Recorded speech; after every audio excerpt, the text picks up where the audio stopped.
Hello बच्चों, let's see the question and the question says what do the following abbreviations stand for। यहाँ पे बच्चों में 4 abbreviations दी गई हैं, capital O, 2 capital O, O2, 3O2। हमें बताना है कि ये चारों पार्ट में ये डिफरेंट डिफरेंट जो रिप्रेजेंटेशन है वो क्या क्या रिप्रेजेंट करते हैं। तो चलिए बच्चों आइए जानते हैं इस क्वेश्चन को। तो की concept for this question is, की कॉन्सेप्ट होगा जैसे कि बच्चों चारों पार्ट ऑक्सीजन के ऊपर बेस्ड है। तो अगर मैं बात करूं बच्चों ऑक्सीजन एज एन एलिमेंट, तो ऑक्सीजन को हम रिप्रेजेंट करते हैं कैपिटल ओ से। लेकिन बच्चों अगर मैं बात करूं ऑक्सीजन मॉलिक्यूल की, तो हम ऑक्सीजन मॉलिक्यूल को रिप्रेजेंट करते हैं O2 से। यानी कि बच्चों वन मॉलिक्यूल ऑफ ऑक्सीजन किससे मिलके बना होता है, टू एटम्स ऑफ ऑक्सीजन के। मतलब इसका जो रिप्रेजेंटेशन है या मॉलिक्यूल है वो O डबल बॉन्ड O के जैसा रिप्रेजेंट होता है।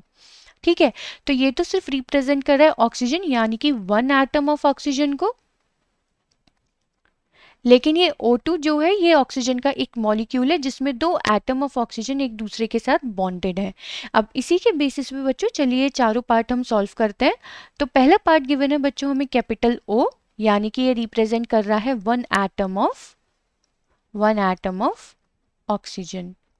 ठीक है, चलिए बच्चों बात करते हैं सेकंड पार्ट की। सेकंड पार्ट में हमें गिवन है 2 कैपिटल O, यानी कि 2 एटम्स ऑफ ऑक्सीजन। बट ये कैसे हैं, ये है सेपरेट एटम्स जो कि बॉन्डेड नहीं है आपस में, सेपरेट एटम्स। ठीक है, अब बात करते हैं थर्ड पार्ट की। थर्ड पार्ट में बच्चों हमें गिवन है कैपिटल O2, यानी कि बच्चों अगर मैं बात करूं यहाँ पे अब एटॉमिसिटी आ जाएगी। एटॉमिसिटी मतलब number of atoms present in one molecule, तो वो है 2। यानी कि अगर हम बात करें इसमें, इसका मतलब है वन मॉलिक्यूल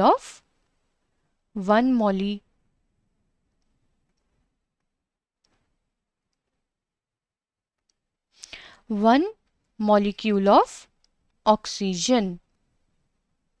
ठीक है, और अगर बच्चों अब हम बात करें थर्ड लास्ट पार्ट की, यहाँ पे फोर्थ पार्ट की 3O2, तो इसका मतलब होगा बच्चों